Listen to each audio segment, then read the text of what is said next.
विशाल आकाश के नीचे महाराजा अपने धूप से सराबोर आंगन पर शासन करते हैं। जो अधिकार और ज्ञान का प्रतीक है वह बैठता है। शाही अनुग्रह का प्रतीक जैसे उसके लोग इकट्ठा होते हैं, उनके चेहरे आशा और प्रत्याशा से अंकित होते हैं। तेजी से न्याय और दयालु शब्दों के साथ वह विवादों का समाधान करता है। उसके निर्णय भीड़ में गूंजते हैं। महाराजा की जय हो।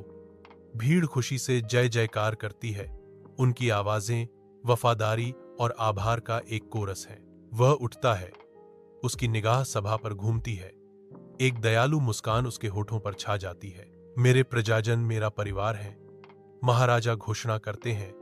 उनकी आवाज वास्तविक देखभाल से गूंजती है। मैं हमेशा उनकी खुशियों और दुखों में उनके साथ खड़ा रहूंगा। अविराम धूप के नीचे खेत फैले हुए हैं, दरारें पड़ी हुई हैं और बेजान हैं, जो राज्य को जकड़ लेने वाले भयानक अकाल का प्रमाण है। बंजर भूमि पर धूल के शैतान नाचते हैं। जहां कभी सुनहरे अनाज लहराते थे, अब केवल निराशा ही बची है। महाराजा चिंता से भरा चेहरा लिए अपने खजाने के द्वार खोलने का आदेश देते हैं। जो विनाश के बीच आशा की किरण है। अनाज और धन उमड़ता है। भूखे लोगों के लिए एक जीवन रेखा का विस्तार किया जाता है। उनके चेहरे भूख और निराशा से दुबले पतले हैं। महाराजा एक साधारण भोजन साझा करते हैं।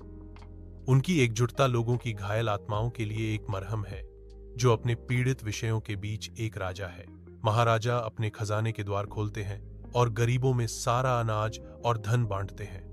वह स्वयं सादा भोजन करते हैं ताकि लोगों को लगे कि उनका राजा उनके साथ है।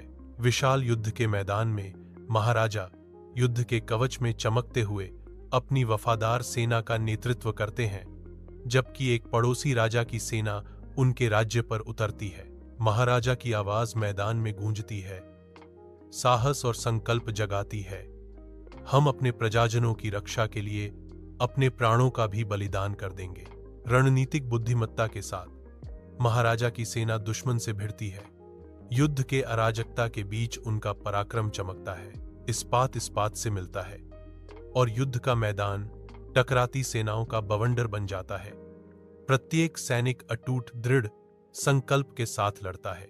राज्य को बचाया गया है। इसकी सीमाएं एक बार फिर सुरक्षित हो गई हैं, क्योंकि महाराजा की विजयी सेनाएं गिरे हुए लोगों के खिलाफ विजयी खड़ी हैं।